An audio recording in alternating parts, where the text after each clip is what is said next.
Allah Jalla wa'ala. Takwa sebagaimana sahabat Abdullah bin Mas'ud radhiyallahu ta'ala anhu mengatakan bahwa takwa an yuta'a Allah wa la yuqsa. Kau taati Allah tidak kau durhakai. Wa an yuzkara wa la yunsa. Kau ingat selalu Dia, tidak kau lupakan. Wa an yushkara wa la yukfar. Dan kau syukuri nikmatnya, tidak kau kufuri. Inilah bekal terbaik yang Allah perintahkan, wa tazawwadu, dan berbekalah kalian, fa inna khairaz zadi taqwa, dan bekal yang baik itu adalah takwa kepada Allah Jalla wa'ala. Takwa merupakan derajat tertinggi bagi seorang muslim untuk mencapai tingkatan dalam agama. Diawali dari tingkat dasar al-Islam, di-upgrade sampai tingkat al-iman, dan sampai kepada puncaknya al-ihsan. Maka kita berharap kepada Allah agar dijadikan sebagai hamba-hambanya yang mencapai derajat muttaqin atau muhsinin. Di antara perilaku orang-orang muhsin, yakni apabila dia mampu mengendalikan yakni hawa nafsunya, amarahnya, bahkan mampu memberi apa saja yang mendatangkan kebaikan untuk kehidupan akhirat, sekalipun hal itu merugikan dirinya. Maka Allah Tabaraka wa Ta'ala menyebutkan salah satu ciri dari orang yang bertakwa adalah, yakni alladzina yunfiquna fis sarra'i wad dharra. Mereka yang berinfak, mengeluarkan hartanya di jalan Allah, baik di waktu lapang maupun di waktu sempit. Lapang tidak harus lapang harta, sempit tidak harus miskin harta. Bisa jadi lapang dan sempit itu karena hati, karena ketidaksukaan kita kepada seseorang, karena kebencian kita kepada seseorang. Tapi karena dia ingin membangun jiwa takwanya, dia tetap memberi. Sekalipun orang yang dihadapinya adalah orang terdekatnya yang tidak ia sukai, tetap dia memberi. Demikian pula orang-orang terjauhnya, baik dari lingkungan keluarga ataupun handai tolan, baik dari kalangan masyarakat terdekat, jiran, yakni jaru bil qurba, yakni tetangga dekat. Demikian pula wal jaril junub, dan juga tetangga-tetangga jauh, tetap dia memberi sekalipun dia tidak suka. Karena bukan hanya yakni fokus memberi, tapi secara total memberi, sekalipun pemberian itu dibalas dengan keburukan. Demikian pula dalam kehidupan rumah tangga kita. Para bapak, saudara sekalian, kita diberi tanggung jawab. Seorang wanita, dia adalah istri kita, dia adalah tanggung jawab kita. Maka seorang suami yang qawwam sebagai pemimpin dalam rumah tangga, untuk menjadi hamba Allah yang bertakwa, dia selalu memberi, fokus memberi, bahkan total memberi. Sekalipun istrinya senantiasa memberikan keburukan-keburukan, tidak seperti yang diharapkan. Karena tidak setiap istri kita menjadi istri yang solihah. Kadang wanita itu menjadi fitnah dalam kehidupan kita. Kadang wanita itu bahkan menjadi musuh. Sekalipun kita berharap istri kita menjadi orang-orang yang solihah, sebagaimana doa-doa kita, maka wanita kadang dia menjadi fitnah. Dan itulah fitnah terbesar sepeninggal Nabi, yaitu fitnah wanita. Di antara wanita itu tidak jauh, ada di rumah-rumah kita. Dia adalah ujian berat kita. Karena makna fitnah itu adalah ujian. Sementara Nabi sendiri mengatakan, "Ma taraktu ba'di fitnatun hiya adarru 'ala ar-rijal minan nisa." Tidak ada satu fitnah yang lebih dahsyat sepeninggalku, melainkan cobaan tentang wanita terhadap lelaki. Bukan saja wanita ajnabiyah yang bukan mahram kita, bisa jadi dia hadir di rumah tangga kita, tapi menjadi fitnah. Apa makna fitnah? Adalah cobaan yang sebenarnya. Sebagaimana firman Allah, kullu nafsin dha'iqatul maut. Setiap yang bernyawa pasti akan merasakan kematian. Wa nabluukum bisyarri wal khairi fitnah. Kami akan menguji kalian dengan kebaikan dan keburukan. Dengan keburukan dan kebaikan, fitnah sebagai suatu cobaan yang sebenar-benarnya. Wa ilaina turja'un, dan hanya kepada kembalilah kalian akan kembali. Maka para wanita di rumah kita, terutama istri kita, dan mungkin bahkan anak-anak wanita kita, adalah menjadi fitnah besar dalam kehidupan lelaki yang nanti akan diminta pertanggungjawaban di hadapan Allah Jalla wa'ala. Di antara fitnah yang bisa ditimbulkan yaitu fitnah pandangan mata, di mana ketika dia keluar rumah, dia tidak memakai jilbabnya, dia buka auratnya, maka dia bisa menebarkan bencana fitnah dosa di hadapan para lelaki. Nabi Sallallahu Alaihi Wasallam sudah mewanti-wanti kita. Ada 2 penghuni neraka yang belum pernah dilihat oleh beliau. Beliau mengatakan, diriwayatkan dari sahabat Abu Hurairah di dalam kitab Sahih Muslim, Nabi mengatakan, sinfan min ahli nar. Ada 2 penduduk neraka, lam araha qablaha, aku belum pernah melihat sebelumnya. Siapa mereka? Pertama, qaumun siyatun ka'adnabil baqar yadribuna bihan nas. Yakni satu kaum yang memegang cambuk seperti ekor sapi yang digunakan untuk memukul yakni manusia yang lain.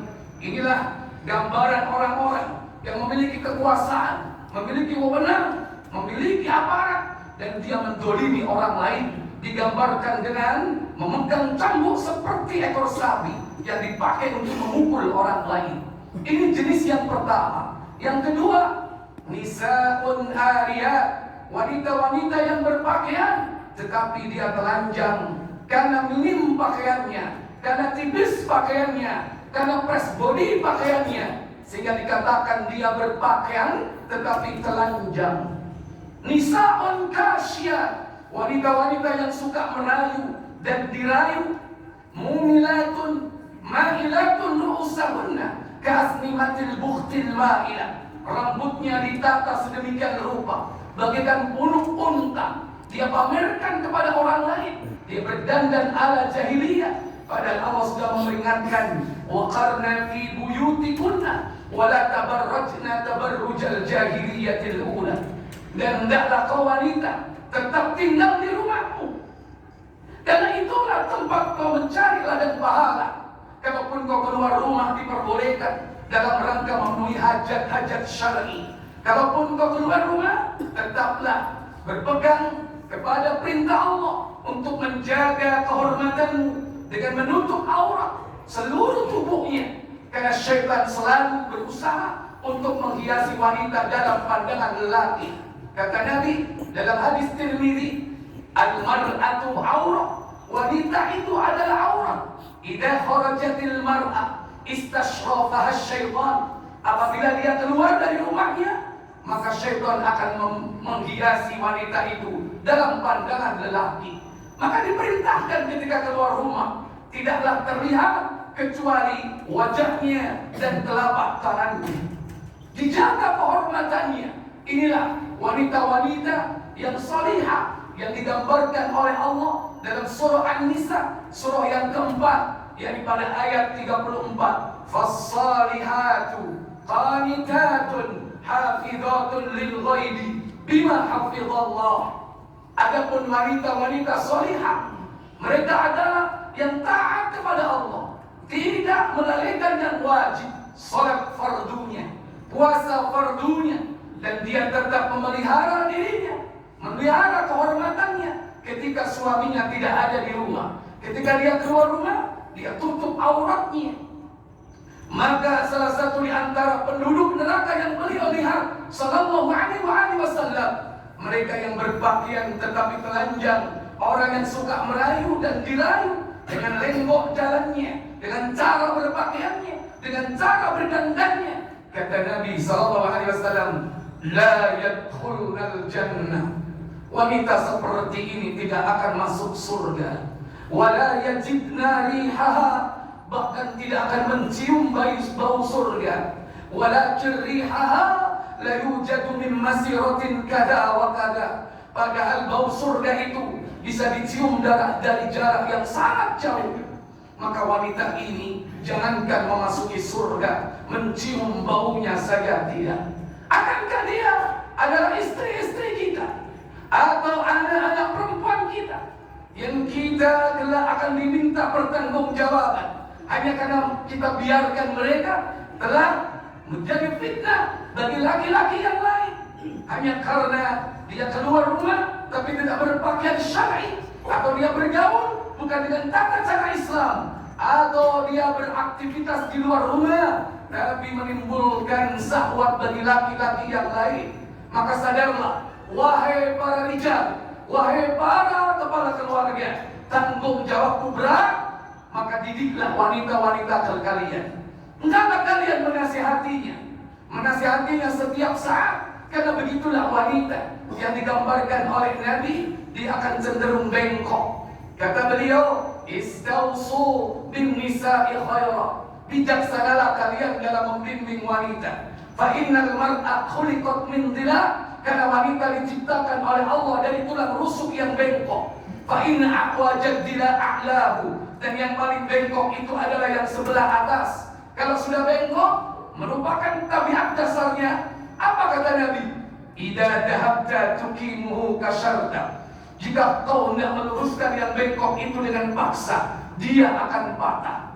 Tapi fa in taraktaha fa illam yazal aqwaz, jika kau biarkan dia, tidak kau didik dia, tidak kau nasihati dia, tidak kau ajarkan agama kepadanya, fa illam yazal aqwaz, dia akan tetap saja bengkok. Karena itulah tabiat dasarnya. Makanya Nabi memperingatkan kita, fastausu bin nisa'i khaira, maka bijaksanalah kalian membimbing wanita-wanita kalian dengan sebaik-baiknya. Semoga Allah Jalla wa'ala memberikan kekuatan kepada kita, memberikan kemudahan kepada kita dengan meminta pertolongan kepada Allah untuk bisa mendidik wanita-wanita kita, apakah itu istri-istri kita ataupun anak-anak perempuan kita. Wa akhiru da'wana aqulu qawli hadha wastaghfirullah li wa lakum wa lisairil muslimina wal muslimat fastaghfiru innahu huwal ghafurur rahim.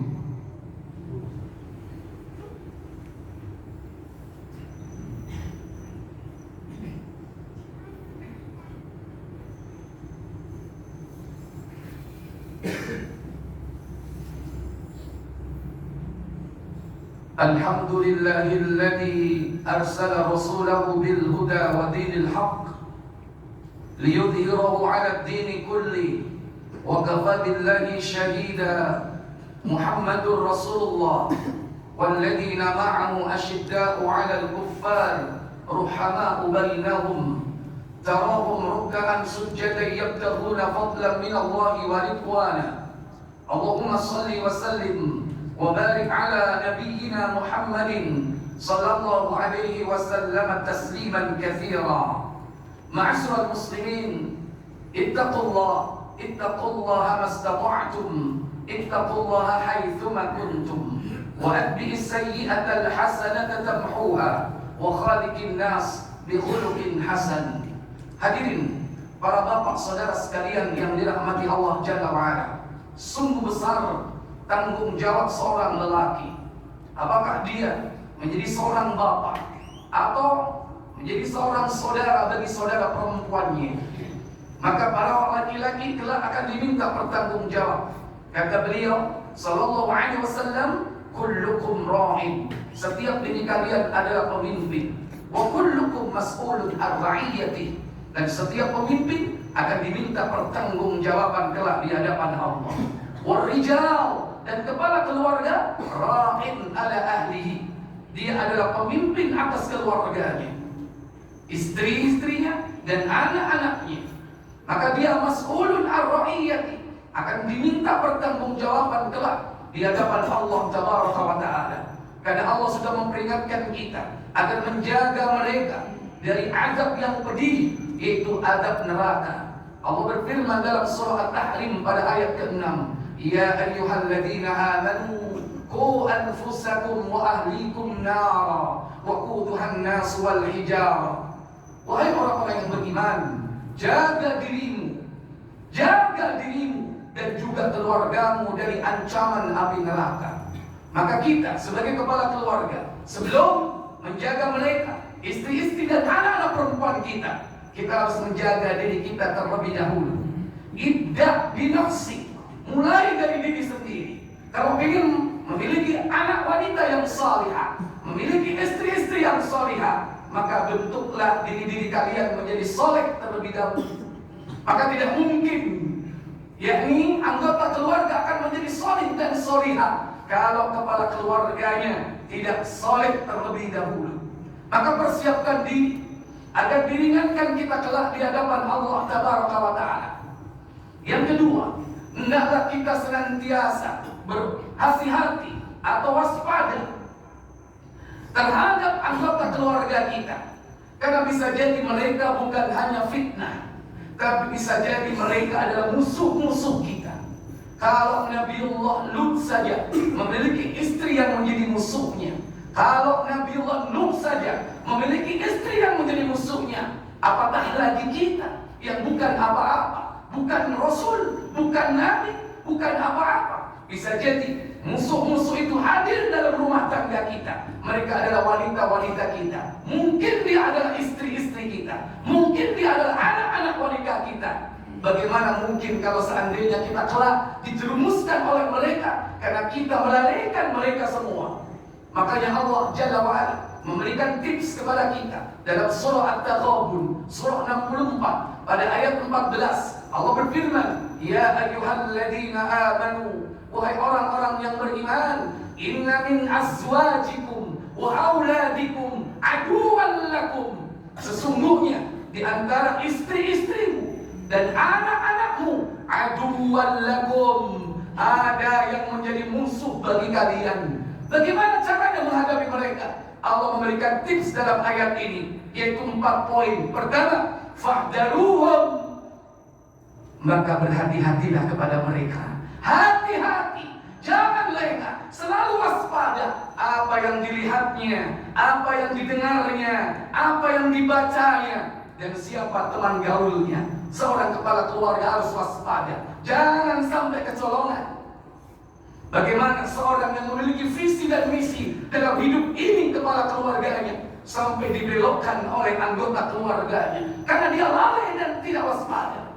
Maka berhati-hatilah. Yang kedua, wa in ta'fu, dan jika kau memaafkan mereka. Para bapak saudara sekalian, maafkan mereka. Jangan sekali-kali kita mendendam. Jangan sekali-kali kesalahan mereka tersimpan dalam hati kita sebagai sebuah amarah dan dendam. Itu ternyata sebab kenapa istri dan anak perempuan kita tidak menjadi lebih baik. Sekalipun dia dinasihati, karena mereka orang-orang yang terlaknat hanya karena dendam suaminya, dendam para bapaknya, dia dijauhkan dari petunjuk dan hidayah Allah Jalla wa'ala. Makanya Allah katakan, wa in ta'fu, beri maaf mereka, hilangkan dendam-dendam kalian dari hati-hati kalian terhadap istri-istri dan anak-anak perempuan kalian. Maka mintakanlah dia ampun, maka berdoalah kepada Allah agar mereka diampuni oleh Allah Tabaraka wa Ta'ala. Wa tasfahu, dan juga jangan memarahi mereka dalam urusan-urusan dunia, urusan-urusan yang tidak akan dipertanyakan kelak di akhirat. Jangan memarahinya, tapi marahlah karena Allah ketika meninggalkan sholat, marahlah karena Allah ketika meninggalkan ketaatan kepadanya. Maka kita harus marah, tapi dalam urusan-urusan yang lain kita memberikan udzur, kita memberikan maaf, dan kita tidak memarahinya. Wa takfiru, dan yang keempat, yakni ampunilah mereka sekalipun mereka melakukan kesalahan yang sangat fatal menurut pemahaman Bapak, maka tetap ampunilah dia, karena sesungguhnya innallaha ghafurur rahim, Allah Maha Pengampun lagi Maha Penyayang. Dengan cara inilah dan disertai dengan doa yang tulus dan ikhlas kepada Allah, senantiasa agar mereka menjadi wanita yang salih dan salihah. Semoga kelak kita dipertemukan berkumpul bersama di jannah Allah tabaraka wa ta'ala. Inna Allah wa malaikatahu yusalluna 'alan nabi ya ayyuhalladzina amanu sallu 'alaihi wa sallimu taslima. Allahumma salli 'ala Muhammad wa 'ala ali Muhammad kama sallaita 'ala Ibrahim wa 'ala ali Ibrahim.